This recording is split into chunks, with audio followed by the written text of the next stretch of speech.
आज की वीडियो आपके लिए बहुत ही महत्वपूर्ण होने वाली है और यहाँ पर हम आज बात करेंगे भारतीय संविधान के जो महत्वपूर्ण अनुच्छेद हैं उनके बारे में। तो आइए स्टार्ट करते हैं वीडियो को।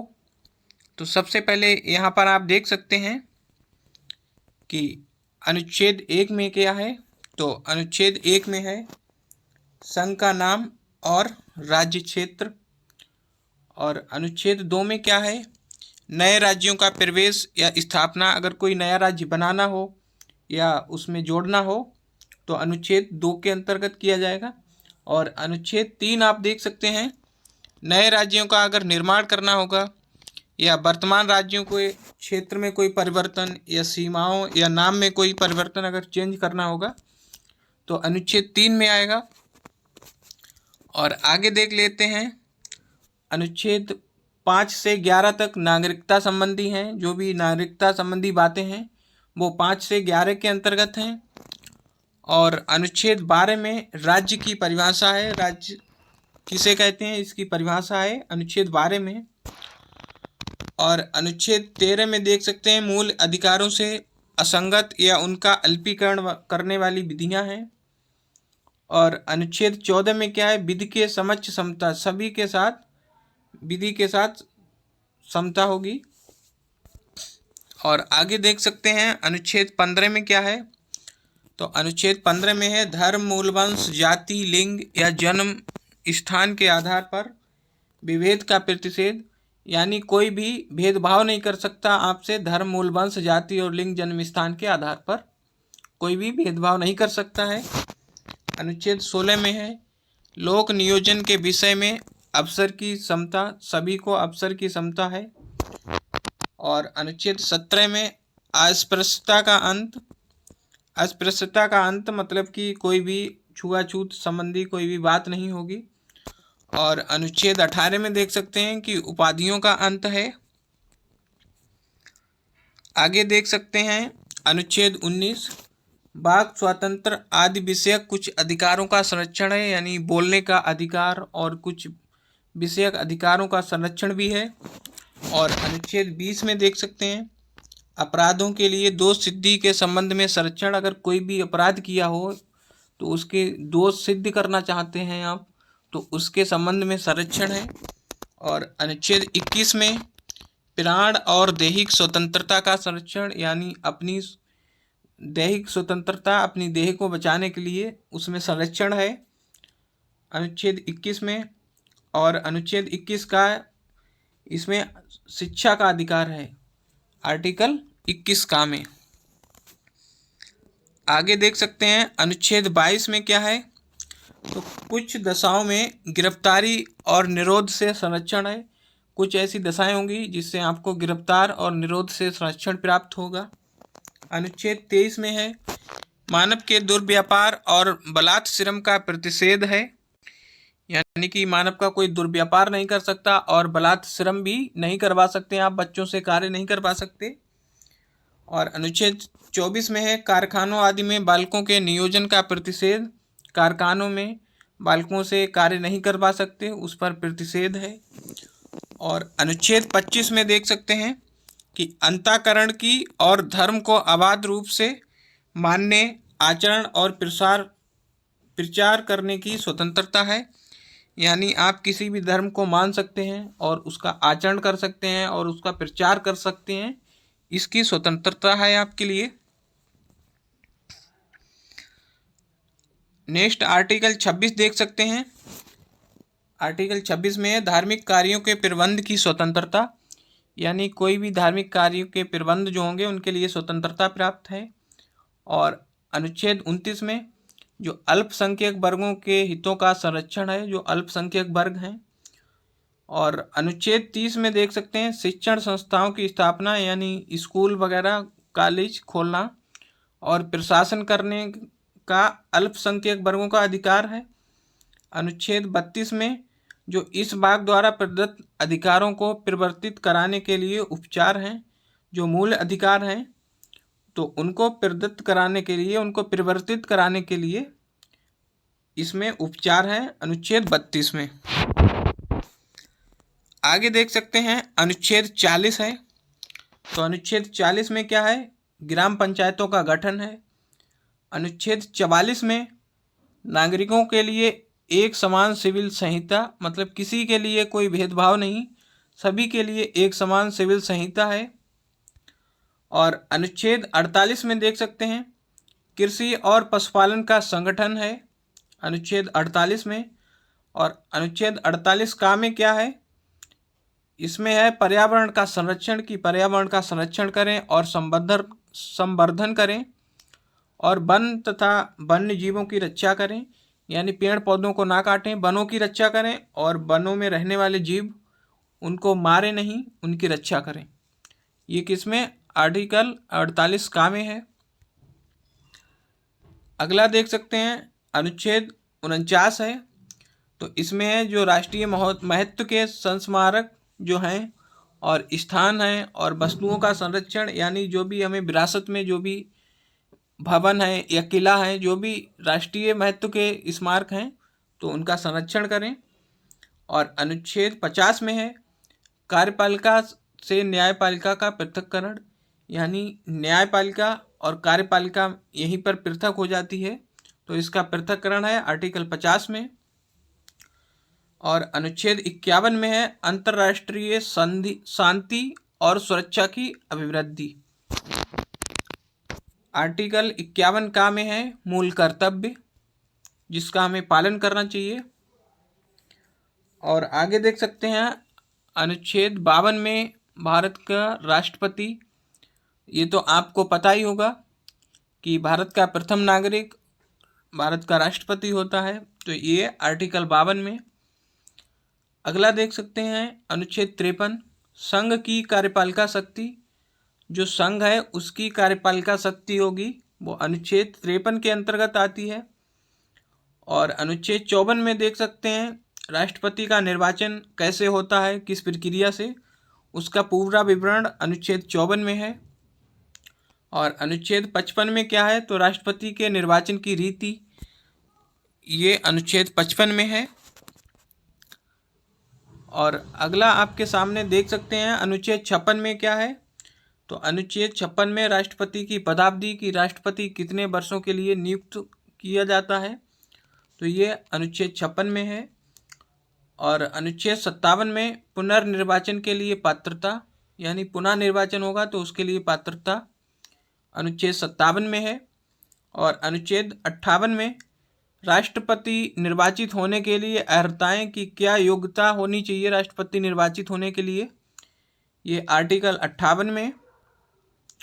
और अनुच्छेद 60 में देख सकते हैं कि क्या है? 60 में है राष्ट्रपति द्वारा जो शपथ ली जाती है या प्रतिज्ञान, तो ये अनुच्छेद 60 में है।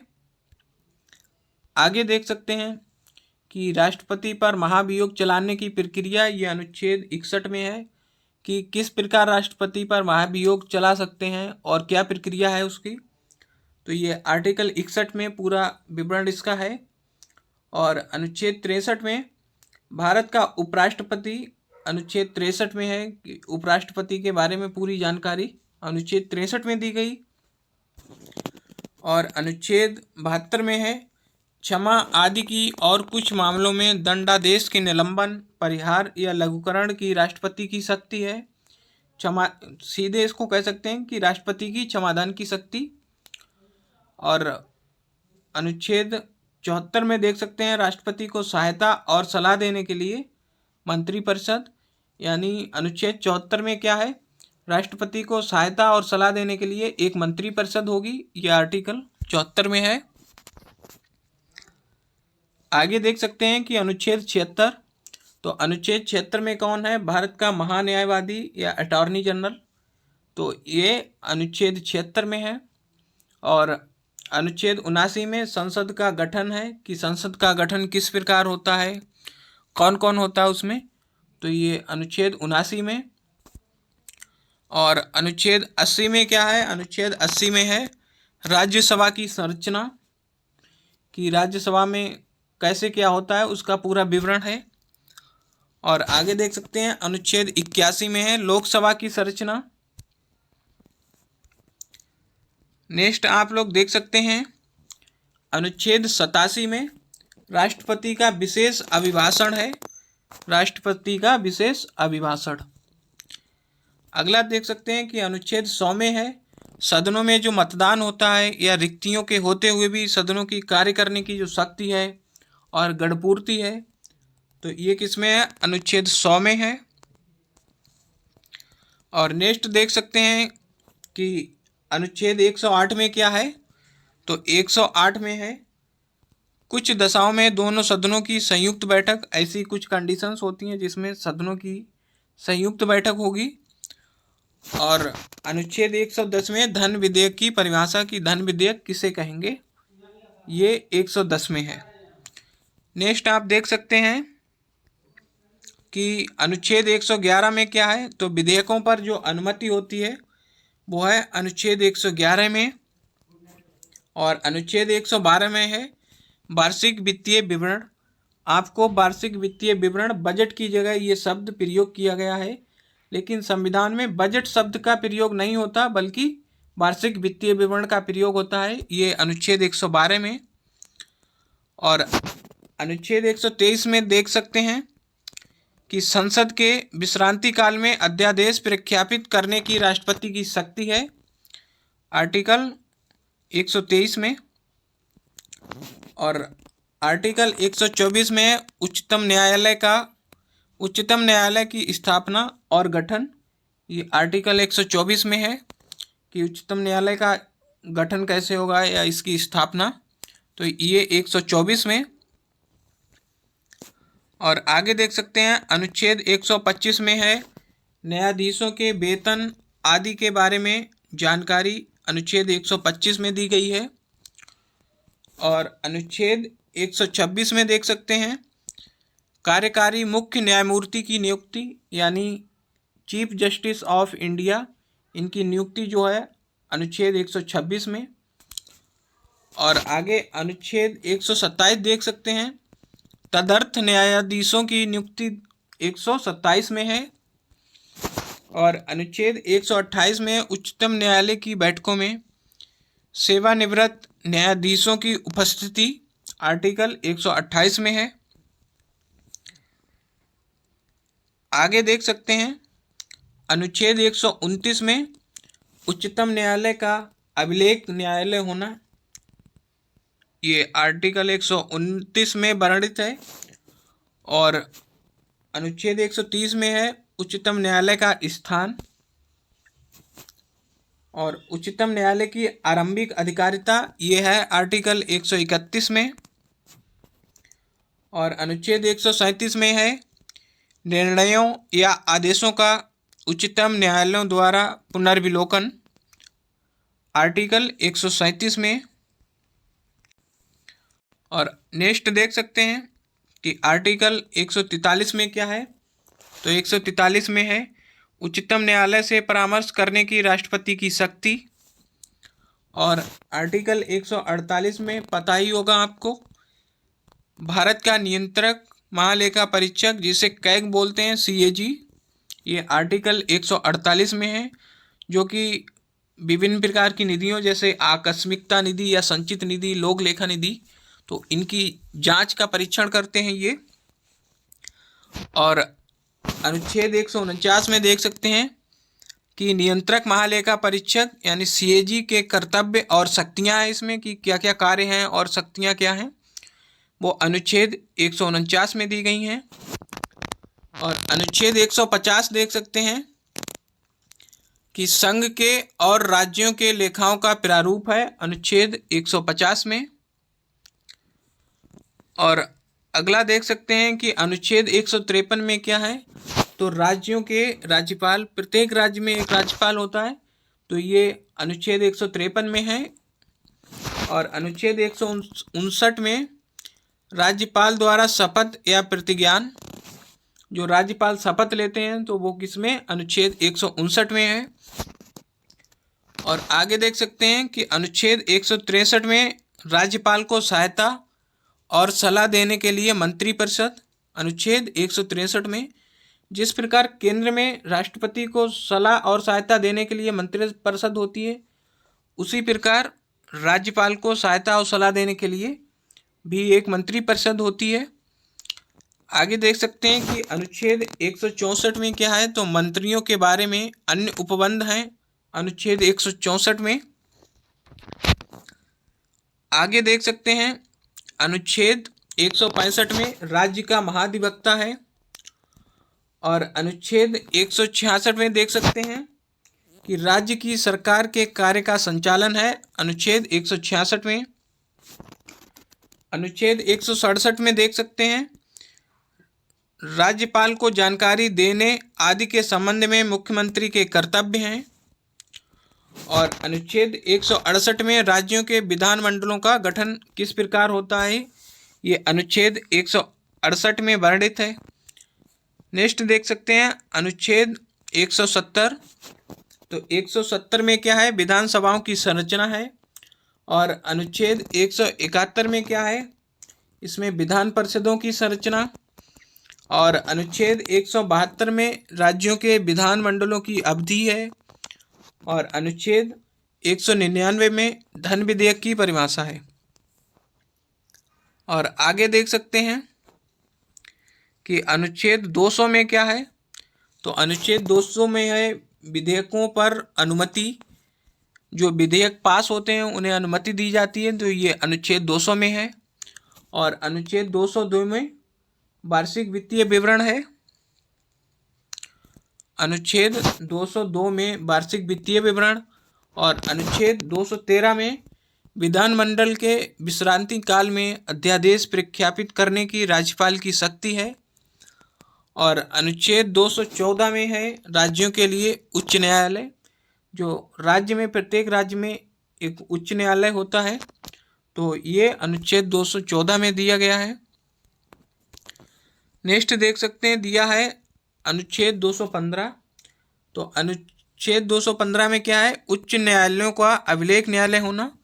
जिस प्रकार उच्चतम न्यायालय का अभिलेख न्यायालय होना, उसी प्रकार उच्च न्यायालय का भी अभिलेख न्यायालय होना, तो ये अनुच्छेद 215 में है। और अनुच्छेद 219 में क्या है, उच्च न्यायालयों का गठन है, कि उच्च न्यायालय का गठन कैसे होता है, ये अनुच्छेद 216 में वर्णित है। और अनुच्छेद 226 में देख सकते हैं कुछ रिट निकालने की उच्च न्यायालय की शक्ति, अनुच्छेद 226 में है। और आगे देख सकते हैं अनुच्छेद 231 में क्या है, 2 या अधिक राज्यों के लिए एक ही उच्च न्यायालय की स्थापना, अनुच्छेद 231 में है। आगे देख सकते हैं अनुच्छेद 243 में क्या है, तो अनुच्छेद 243 में पंचायत हैं और इस नगर पालिकाएँ एवं सहकारी समिति। अनुच्छेद 243 के ABCD इस तरह से कई पार्ट हैं, तो इसी में पंचायत, नगर पालिकाएँ और सहकारी समितियां हैं। और अनुच्छेद 244 में अनुसूचित क्षेत्रों और जनजाति क्षेत्रों का जो प्रशासन, वो आर्टिकल 244 में है।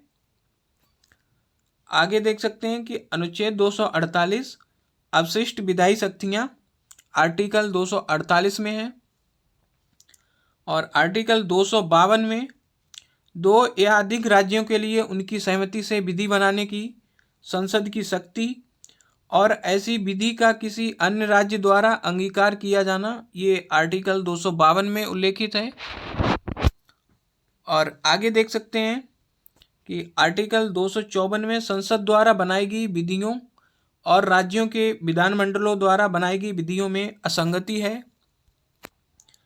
और अनुच्छेद 262 में है अंतर्राज्यिक नदियों या नदी दूनों के जल संबंधी विवादों का जो न्याय निर्णयन होता है, वो अनुच्छेद 262 में। और अनुच्छेद 263 देख सकते हैं अंतर्राज्यीय परिषद के संबंध में जो उपबंध हैं, वो अनुच्छेद 263 में है। और अनुच्छेद 266 में भारत और राज्यों की संचित निधियां और लोक लेखे, ये अनुच्छेद 266 में है। आगे देख सकते हैं कि अनुच्छेद 267 में क्या है, तो अनुच्छेद 267 में आकस्मिकता निधि है। और अनुच्छेद 280 में वित्त आयोग, इम्पॉर्टेंट है, अनुच्छेद 280 में वित्त आयोग है। और आगे देख सकते हैं कि अनुच्छेद 300 का में विधि के प्राधिकार के बिना व्यक्तियों को संपत्ति से वंचित ना किया जाना, यानी संपत्ति का अधिकार है अनुच्छेद 300 का में। और अनुच्छेद 301 में है व्यापार वाणिज्य और समागम की स्वतंत्रता है अनुच्छेद 301 में। और आगे देख सकते हैं कि अनुच्छेद 315 दिया हुआ है। तो अनुच्छेद 315 में संघ और राज्यों के लिए लोक सेवा आयोग है। और अनुच्छेद 316 देख सकते हैं। तो अनुच्छेद 316 में है सदस्यों की नियुक्ति और पदावधि। जो संघ और राज्य लोक सेवा आयोग के जो सदस्य होते हैं तो उनकी नियुक्ति और पदावधि है। और अनुच्छेद 317 में लोक सेवा आयोग के किसी सदस्य का हटाया जाना और निलंबित किया जाना, तो इसकी प्रक्रिया अनुच्छेद 317 में दी गई है। और अनुच्छेद 320 देख सकते हैं कि लोक सेवा आयोगों के जो कृत्य हैं, कार्य हैं, वो अनुच्छेद 320 में उल्लेखित हैं। आगे देख सकते हैं अनुच्छेद 323 का, तो इसमें क्या है, प्रशासनिक प्राधिकरण है। अनुच्छेद 323 खा में अन्य विषयों के लिए अधिकरण है। और अनुच्छेद 324 में निर्वाचनों के अधीक्षण, निर्देशन और नियंत्रण का निर्वाचन आयोग में निहित होना। और अनुच्छेद 329 में निर्वाचन संबंधी मामलों में न्यायालयों के हस्तक्षेप का वर्जन, कि इसमें हस्तक्षेप नहीं कर सकता न्यायालय। और आगे देख सकते हैं अनुच्छेद 323 में लोकसभा में अनुसूचित जातियों और अनुसूचित जनजातियों के लिए स्थानों का आरक्षण है। और अनुच्छेद 343 में संघ की राजभाषा क्या होगी, तो अनुच्छेद 323 में दिया गया है। और अनुच्छेद 350 में राजभाषा के संबंध में आयोग और संसद की समिति। और अनुच्छेद 350 का में प्राथमिक स्तर पर मातृभाषा में शिक्षा की सुविधाएं, कि जो प्राथमिक स्तर पर शिक्षा जो होगी वो मातृभाषा में दी जाएगी। तो ये अनुच्छेद 350 का में वर्णित है। और लास्ट में आप देख सकते हैं कि अनुच्छेद 352 में क्या है, तो 352 में है आपात की उद्घोषणा। और अनुच्छेद 356 में है राज्यों में संवैधानिक तंत्र विफल हो जाने की दशा में उपबंध है। और अनुच्छेद 360 में वित्तीय आपात के बारे में उपबंध है। और अनुच्छेद 368 बहुत इंपॉर्टेंट है। इसमें क्या है कि संविधान का संशोधन करने की संसद की शक्ति और प्रक्रिया जो है उसका वर्णन अनुच्छेद 368 में किया है। तो आशा करता हूँ ये वीडियो आपके एग्ज़ाम के लिए बहुत ही इम्पॉर्टेंट होगी, क्योंकि किसी भी एग्ज़ाम में 2-4 क्वेश्चन तो यहाँ से पूछे ही जाते हैं। तो अगर आपको वीडियो अच्छी लगी तो लाइक, शेयर, कमेंट करें और चैनल को सब्सक्राइब कर लें, ताकि इसी प्रकार की इम्पोर्टेंट वीडियो आप तक पहुँचती रहें। तो मिलते हैं नेक्स्ट वीडियो में, तब तक के लिए जय हिंद।